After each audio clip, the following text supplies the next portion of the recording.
अगर भैये से दिक्कत है तो मुझे प्रवासी शब्द से भी दिक्कत। प्रवासी किस बात का भाई? इस देश के हम वासी हैं और आप मुझे प्रवासी कह रहे हैं। कोई भी ऐसा गलत बयान आएगा तो उसका बचाव नहीं करेंगे। हमको अगर हमारे राज्य में अवसर मिलेगा तो हम नहीं जाएंगे बाहर।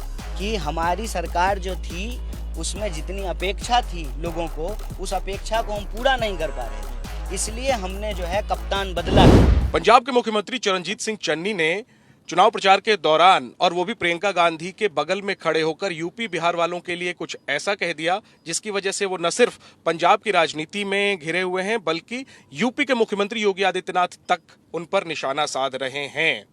कांग्रेस पार्टी चन्नी के बयान का बचाव कर रही है।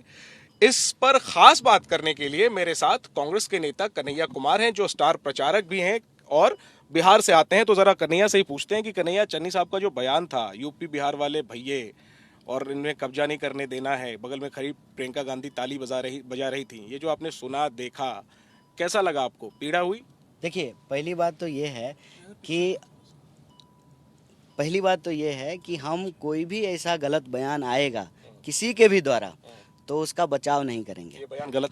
हम सच्चाई सामने ला रहे हैं। हमने उस पूरे बयान को देखा, उसके बाद इसकी तफ्सीस की, तो उन्होंने कहा कि हम जो आम लोग यहाँ आकर के रहते हैं, काम करते हैं या यहीं रह गए हैं, कई पीढ़ियों से रह रहे हैं, उनके खिलाफ कुछ नहीं बोल रहे हैं।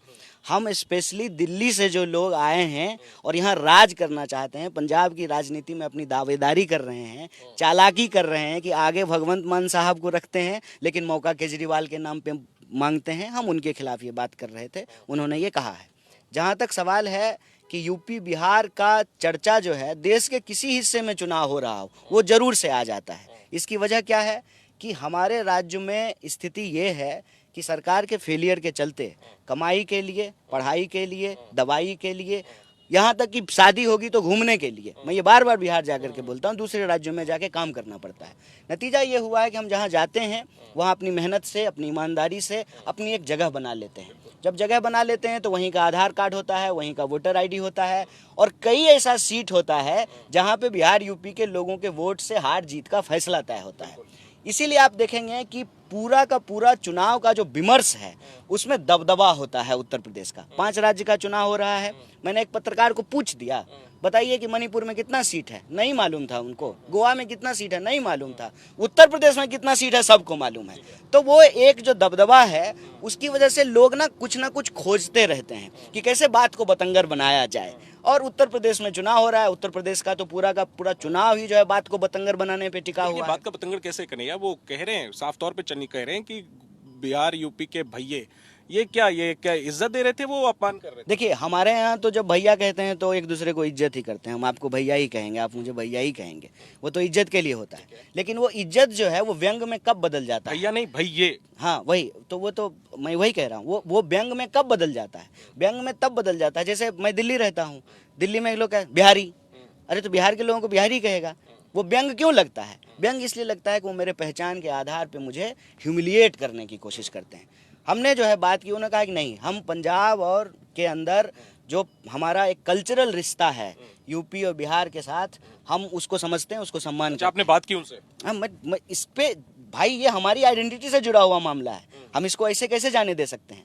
मेरे लिए देश हित के साथ बिहार का भी हित हो, ये प्राथमिकता है। हमने इसकी जो है बात की, जानकारी लिया। उन्होंने कहा कि जो लोग यहाँ आकर के राजनीतिक रूप से राज करना चाहते हैं, राज करना उन्होंने शब्द का इस्तेमाल किया, काम करना। उन्होंने कहा कि मजदूर तो चाहिए, और जो है जब लोग ट्रेन से नहीं आ पाते हैं तो बस भेज करके जो है मजदूर बुलाते हैं। मतलब बिहार यूपी का मजदूर चाहिए, लेकिन अगर बिहार यूपी का कोई शख्स जो है वो राजनीति में आगे बढ़ना चाहे तो उसको इस तरीके से, ये तो हम बिहार में ही नहीं मानेंगे, ये हम बिहार में ही नहीं मानेंगे। अच्छा। हम नहीं चाहेंगे कि बिहार में कहीं कोई और आकर के मुख्यमंत्री बन जाए। आप मानेंगे क्या?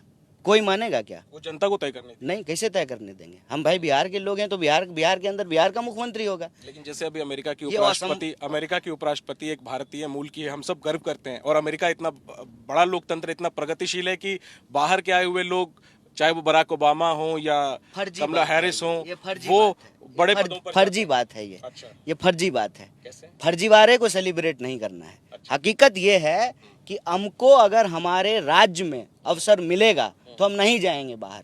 कोई अपना घर छोड़ करके बाहर नहीं जाना। पंजाब वाले भी तो कनाडा जाते फालतू जो है पॉवर्टी को जो है ना ग्लोरीफाई नहीं करना चाहिए। नहीं करना चाहिए। अगर हमारे पास अस्पताल होगा, हमारे पास विश्वविद्यालय होंगे, हमारे पास अच्छी खेती होगी, हमारे पास उद्योग धंधे होंगे, तो कौन चाहता है कि माँ बाप को छोड़ करके, घर बार को छोड़ करके दूसरी जगह चले तो जाएं? पंजाब वाले भी कनाडा जाते हैं, वहां कामयाब होते हैं, यहाँ जश्न मनाया जाता है, लेकिन यहाँ के मुख्यमंत्री जो है वो दूसरे प्रवासी के लिए इज्जत का भाव सवाल नहीं, प्रवासी नहीं है, हम इस देश के वासी हैं। इस शब्द से भी मुझे दिक्कत है।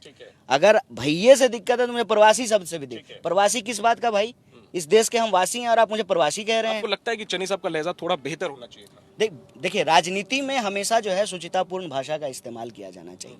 वो सभी दल से, सभी राजनेताओं से, कोई भी पब्लिक प्रोफाइल का इंसान हो, चाहे पत्रकार हो, वकील हो, सामाजिक कार्यकर्ता हो, राजनीतिक कार्यकर्ता हो, भाषा की शुचिता बहुत इंपॉर्टेंट है।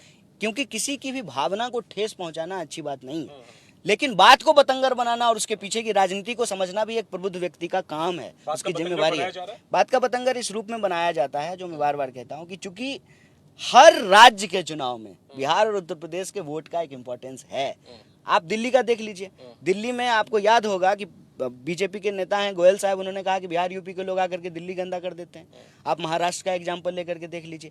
ये हर शहर में आप जब देखेंगे, जो बाहर से आकर के यहाँ मजदूरी करते हैं और 2-3-4 पीढ़ी से यहाँ रह गए हैं, घर बार बना लिया है, यहीं के नागरिक हैं, यहीं के वोटर ID हैं उनके पास, तो उनको एक पॉलिटिकल थ्रेट के रूप में देखना शुरू करते हैं। ठीक है, मैं कहता हूँ कि थ्रेट में देखने की जरूरत नहीं है। आप मिलजुल करके, एकोमोडेट हो करके, जैसे आपने कहा कि पंजाब के लोग भी दूसरी जगह जा करके काम करते हैं और अमेरिका में जो है प्रोग्रेसिव पॉलिटिक्स है और वो उनको एकोमोडेट करते हैं। एकोमोडेट करना आपकी ज़रूरत है। आप एकोमोडेट नहीं करेंगे तो आपकी इकोनॉमी सस्टेन नहीं करेगी। तो इकोनॉमिक ज़रूरत, ठीक है, धीरे धीरे हमारी सामाजिक राजनीतिक जरूरत में भी तब्दील हो जाती है। आपको लगता है कि चन्नी साहब ने जो कहा ये अरविंद केजरीवाल के लिए कहा, ये यूपी बिहार वालों उन्होंने कहा कि बाहर के लोगों को आकर के राज नहीं करने देंगे, और ये मैं बिहार में जाकर के मैं भी बोलूंगा। और वो जो भैया उनके तौर पे उन्होंने संबोधित किया, उसको भी आप गलत नहीं मानते? नहीं, मेरा कहना है कि भाषा की शुचिता रखनी चाहिए, जिससे किसी को भी जिस शब्द से तकलीफ हो, शब्द को नहीं कहा जाना चाहिए। वैसे मुझे जो है इस सबसे तकलीफ नहीं होती है, क्योंकि मैं जानता हूँ इसकी हकीकत क्या है। कल मुझे एक पत्रकार ने कहा कि पप्पू, हम बोले कि उसकी रियलिटी नहीं पता है आपको। हर दूसरे तीसरे चौथे घर में किसी ना किसी का नाम पप्पू होता है। आपको ये समझना पड़ेगा कि ये जो एक कोनोटेशन खड़ा किया जाता है, उसके पीछे की राजनीति क्या है। राजनीति है ह्यूमिलिएट करना। क्योंकि बगल में प्रियंका जी भी खड़ी थी, तो इस वजह से इसको मुद्दा को बड़ा माना गया, क्योंकि प्रियंका गांधी के बगल में और वो उत्तर प्रदेश की प्रभारी हैं, उत्तर प्रदेश में चुनाव लड़ रही हैं। शब्द में जो है जो कथन है उसमें उत्तर प्रदेश था। तो हाँ, तो आप भी समझ रहे हैं कि क्यों घेरा जा रहा है। मैं कह रहा हूँ कि हमारा सवाल एज ए नागरिक, चाहे हम बिहार के हों या पंजाब के हों, क्या है हमारा सवाल ये है कि जैसे पंजाब के लोगों को रोजी रोजगार के लिए बाहर जाना पड़ता है, जो पंजाब दुनिया के लिए है, वही बिहार जो है वो पूरे देश के लिए है। हम एक लेबर मार्केट बन करके रह गए हैं। हम लेबर करते हैं, ठीक है, लेबर का सम्मान किया जाना चाहिए। लेबर के बिना जो है कोई इकोनॉमी चल नहीं सकती है, उसको सम्मान नहीं मिलता है। वो सम्मान की लड़ाई हमारी होनी चाहिए। और पार्टिसिपेशन का जहाँ तक सवाल है, प्रतिनिधित्व का जहाँ तक सवाल है, वो भी एक बात है। अब बगल में है राज्य हरियाणा। हरियाणा ने कह दिया है कि जो प्राइवेट फैक्ट्रियाँ 75% लोकल होंगे। तो क्या कल को ये बात जो है बिहार में नहीं बोला जाना चाहिए? लेकिन फैक्ट्री होगी तब ना ये बात बोलेंगे, हमारे यहाँ अस्पताल होगा तब ना ये बात बोलेंगे, हमारे यहाँ यूनिवर्सिटी होगी।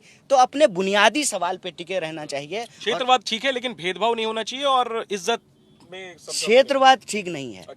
क्षेत्र के जो लोग हैं ना, उनके हक अधिकार को सुरक्षित करना, सुनिश्चित करना, उसकी भागीदारी, ये ठीक है। क्षेत्रवाद ठीक नहीं है। हम सब भारतीय हैं, ऊपर से लेकर के नीचे तक, कश्मीर से लेकर के कन्याकुमारी तक, इसकी एकता और अखंडता अक्षुण्ण रहनी चाहिए। उनके प्रतिनिधित्व को सुनिश्चित करना चाहिए।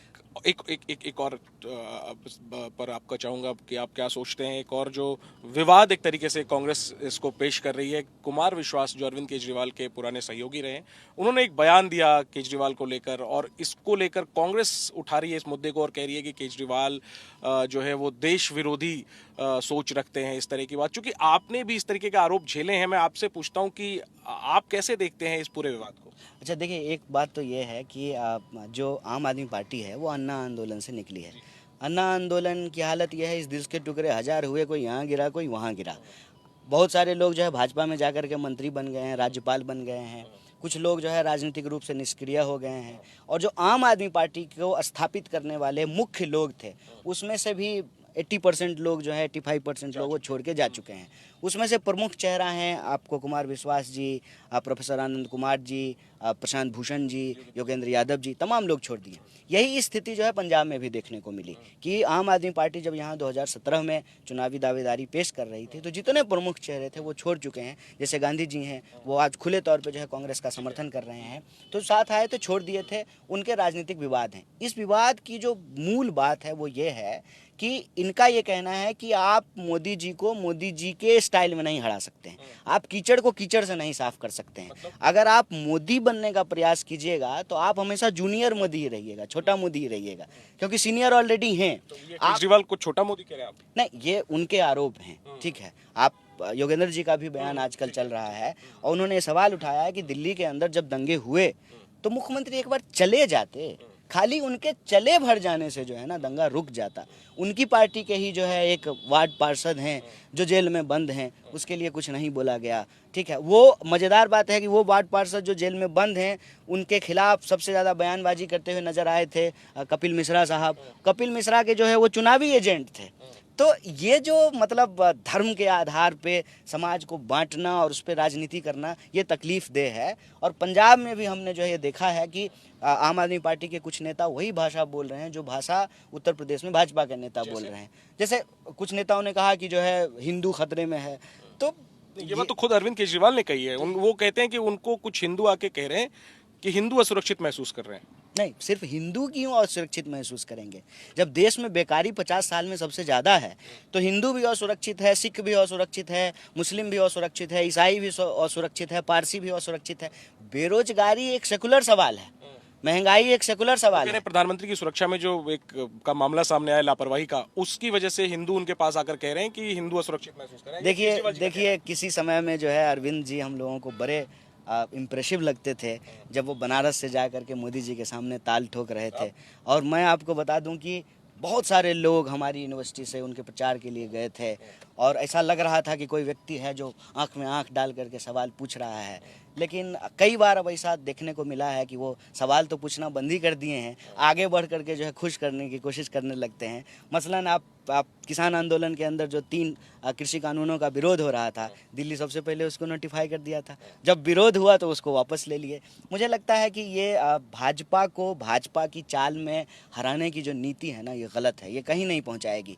ये कहीं कहीं आप सरकार बनाने का दावा जरूर पेश कर दें, अब दिल्ली में आपने बना भी लिया है, लेकिन आप अलग अपने काम से होंगे। जब आप मोहल्ला क्लिनिक की बात करते हैं, जब आप स्कूल की बात करते हैं, जब आप जो है दिल्ली में महिलाओं की सुरक्षा की बात करते हैं, बजट का सही तरीके से इस्तेमाल का बात करते हैं, ये आपको अलग बनाता है। भाजपा की भाषा बोलने लगेंगे तो आपको अलग कैसे बनाएगा? लगता है केजरीवाल भाजपा की भाषा बोल रहे हैं। पंजाब में उनके साथ ये दिक्कत हो गया है, क्योंकि पंजाब एक ऐसा स्टेट है जहाँ ऑलरेडी यहाँ का प्राइमरी स्कूल जो है वो दिल्ली से बेटर है। ऑलरेडी यहाँ स्मार्ट क्लासेस चल रहे हैं, यहाँ के अस्पताल जो हैं वो बेहतर हैं। आप ह्यूमन डेवलपमेंट इंडेक्स उठा करके देख लीजिए, पंजाब बेहतर है। और बेरोजगारी का जहाँ तक सवाल है तो बेरोजगारी का सवाल को हल तो कोई नहीं कर रहा है। कॉन्क्रीट बात जो है वो राहुल जी कर रहे हैं कि जब तक आप न्याय जैसी योजना नहीं लागू करेंगे, आप small scale medium scale industries को प्रायोरिटी नहीं देंगे और लोगों को रोजगार देने के नए अवसर नहीं पैदा करेंगे और जिनको रोजगार नहीं दे पाएंगे उनको बेरोजगारी भत्ता नहीं देंगे, तब तक आप अनएम्प्लॉयमेंट जैसी समस्या का हल नहीं कर सकते हैं। तो कुछ उनके पास ना नया ऑफर करने के लिए नहीं है, इसीलिए वो धर्म के प्लेंग पे जा रहे हैं। और मैं समझता हूँ कि पंजाब के लिए खतरनाक चीज़ होगी। विभाजन का दर्द जो है इस इलाके ने सबसे ज़्यादा झेला है, एक बार फिर से इसको उस दंश में धकेलना ये अच्छी बात नहीं। छोड़ूंगा आपको, लेकिन ये पूछूंगा कि राहुल गांधी ने अभी पंजाब में कहा कि अरविंद केजरीवाल पर निशाना साधते हुए कहा कि वो आतंकियों के घर रुकते हैं। आपकी पार्टी उनको एक राष्ट्र विरोधी के तौर पे पेश करने की कोशिश कर रही है। मैं आपसे जानना चाहता हूं कि आप खुद चूंकि ऐसे आरोप झेल चुके हैं, झेल रहे भी हैं बल्कि, तो आप कैसे देखते हैं? जब चलिए राजनीति ठीक है अपनी जगह, स्कूल और बीजेपी, कांग्रेस, आम आदमी पार्टी, लेकिन जब कोई किसी नेता को राष्ट्र विरोधी बताया जाता है, आतंकी के साथ कनेक्शन जोड़ने की कोशिश होती है, इस पर आप क्या सोचते हैं? देखिए, सच अगर इसमें कुछ है तो अगर कोई देश के खिलाफ कुछ कर रहा है तो आप उसको कहेंगे कि देश के खिलाफ एक्टिविटी है। केजरीवाल देश के खिलाफ? नहीं, मैं एनआईए नहीं हूँ, मैं तो हमेशा यही कहता हूँ। तो आपकी पार्टी एनआईए हो गई है क्या? नहीं, मेरी पार्टी भी एनआईए नहीं है, मेरी पार्टी का ये दावा भी नहीं है, ना मैं दावा कर रहा हूँ। मैं पार्टी विश्वास के हवाले से लेकिन कुमार विश्वास कह रहे हैं, वो एक जो है केजरीवाल जी के साथ ही रहे हुए व्यक्ति हैं। कुमार विश्वास जी जो कह रहे हैं उसके लिए हम ना जिम्मेवार हैं, ठीक है, ना पार्टी को इतना विश्वास क्यों है कुमार विश्वास पर? नहीं, ये तो मुझे इसके बारे में कोई जानकारी नहीं है। मुझे लगता है कि ज़बरदस्ती जो है इसको ट्विस्ट करने का प्रयास किया जा रहा है। कुमार विश्वास जी उनके साथ ही रहे हैं, वो बात वो बोल रहे हैं। और चुनाव के दौरान क्या होता है, चुनाव के दौरान मुझे बताइए कि कांग्रेस की पार्टी के अंदर कोई साधारण नेता भी बाहर जाता है तो जो है प्राइम टाइम न्यूज होता है, चाहे वो 15 साल से जो है निष्क्रिय हों। क्यों होता है? ये एक नैरेटिव गढ़ने का प्रयास किया जाता है, करते हैं सब लोग अपने अपने तरीके से। मेरा ये कहना है कि राजनीति के अंदर, जो मैं बार बार कहता हूँ, मेरी अपनी जो एक कोशिश है कि लोगों के मुद्दों को केंद्र में रखा जाए, उसके इर्द गिर्द ही नैरेटिव बनाया जाए। लोगों की जो परेशानियां और तकलीफ है उसको कैसे दूर किया जा सकता है उस पर ध्यान रखा जाए। और पंजाब की अगर हम बात करें तो पंजाब के लोगों ने इन जनरल यहाँ का जो पॉलिटिकल कल्चर था उससे उनको चिढ़ होने लगी थी। वो चाहते थे कि ये जो गैंगअप हो गए हैं ताकतवर लोग, ये गैंग जो है ये टूटना चाहिए और एक ऐतिहासिक बदलाव की ज़रूरत है। कांग्रेस पार्टी ने इसको महसूस किया और एक ऐतिहासिक बदलाव किया, और जो आज तक नहीं हुआ था, एक नई बड़ी पार्टी की शुरुआत हुई। चरणजीत सिंह चन्नी साहब को मुख्यमंत्री का चेहरा बनाया गया। इसके इर्द गिर्द बात हो कि 111 दिनों में जो वो काम किया है, जिन्होंने जो बचा हुआ काम है, खास करके एम्प्लॉयमेंट का जो सवाल है, आप मौका दीजिए, 5 साल में हम उसको एड्रेस करेंगे। ये हमारा क्या ये लेकिन चालाकी नहीं है कि आप 17 में बहुमत आपको मिला 5 सालों के लिए और अब आप वोट मांग रहे हैं 111 दिनों के काम पर? तो क्या ये चालाकी नहीं है? और आप कहेंगे कि कैप्टन को बदल दिया, तो कप्तान बदला गया ना, जो बाकी जो टीम थी, टीम तो वही है। चन्नी खुद मंत्री थे, अब वो मुख्यमंत्री हैं, सारे चेहरे वही हैं। तो ये चालाकी नहीं है क्या कांग्रेस की? देखिए, आप ईमानदारी को चालाकी कह रहे हैं, हम ईमानदारी से ये बात कह रहे हैं कि हमारी सरकार जो थी उसमें जितनी अपेक्षा थी लोगों को, उस अपेक्षा को हम पूरा नहीं कर पा रहे थे, इसलिए हमने जो है कप्तान बदला है।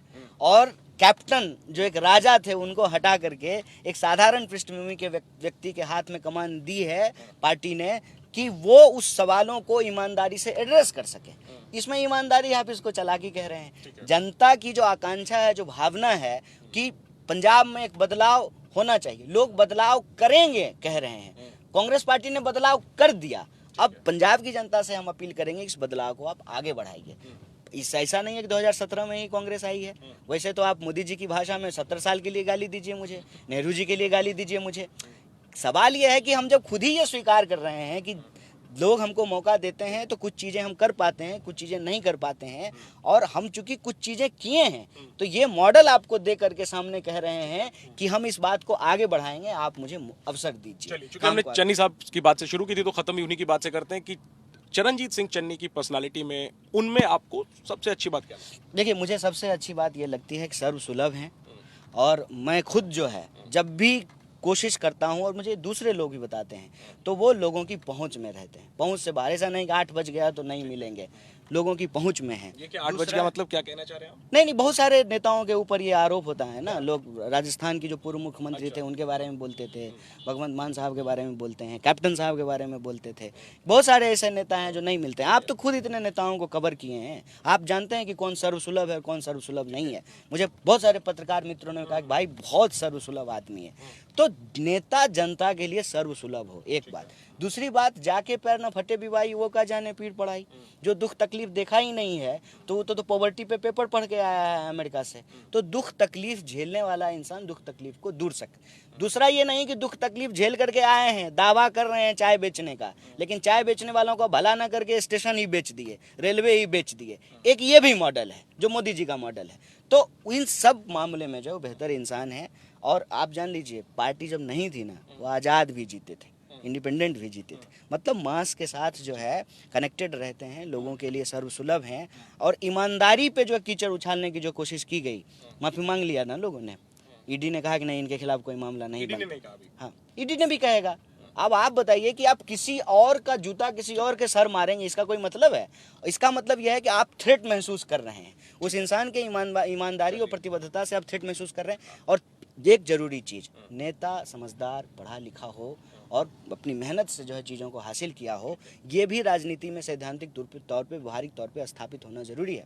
चरणजीत सिंह डॉक्टरेट आदमी हैं, ठीक है, पढ़े लिखे व्यक्ति हैं, शिक्षा का महत्व समझते हैं। हाँ, पीएचडी उनकी जो है हो रही है या खत्म हो गई है शायद। कांग्रेस पार्टी पर ही कर रहे हैं।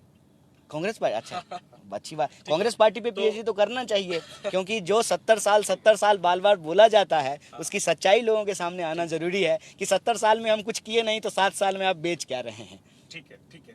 तो कन्हैया, अगर दोबारा चन्नी साहब को मौका मिला तो उम्मीद करते हैं कि बिहार यूपी को लेकर के जो चीजें हैं आप उनके सामने रखेंगे, उनके इंटरेस्ट को। इसकी गारंटी, कि आगे वो इसकी गारंटी मैं कह रहा हूँ हाँ। कि अगर किसी भी इंसान के हित का अनदेखा होगा, चाहे वो बिहार उत्तर प्रदेश का भी क्यों ना हो, उन्हीं के सामने अगर जहां मुख्यमंत्री आवास होगा वहीं मोर्चा निकालेंगे। और देश के नागरिक के तौर पे, देश के वासी के तौर पे, प्रवासी के तौर पे नहीं, ये कह रहा हूँ, ऑन कैमरा कह रहा हूँ, रिकॉर्ड करके रखिएगा।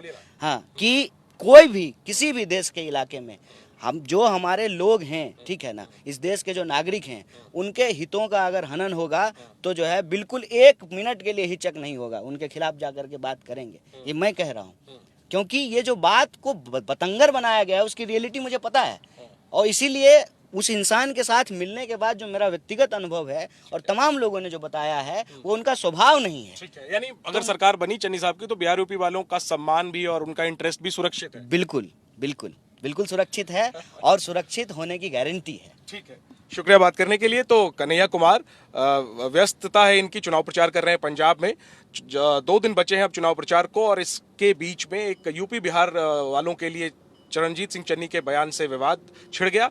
कन्हैया कुमार ने ये कहा है, सफाई दी है एक तरीके से, कि चरणजीत सिंह चन्नी का बयान अरविंद केजरीवाल के लिए था, यूपी बिहार वालों के लिए नहीं था। और साथ ही ये भी कह रहे हैं कि अगर चन्नी साहब की दोबारा सरकार बनी तो यूपी बिहार वालों के लिए और आम लोगों के इंटरेस्ट के लिए कन्हैया खुद खड़े होंगे। देखना यही है कि पंजाब की जनता चरणजीत सिंह चन्नी को एक और मौका देती है या नहीं। कैमरा पर्सन अरविंद के साथ जैनेंद्र, एबीपी न्यूज, लुधियाना।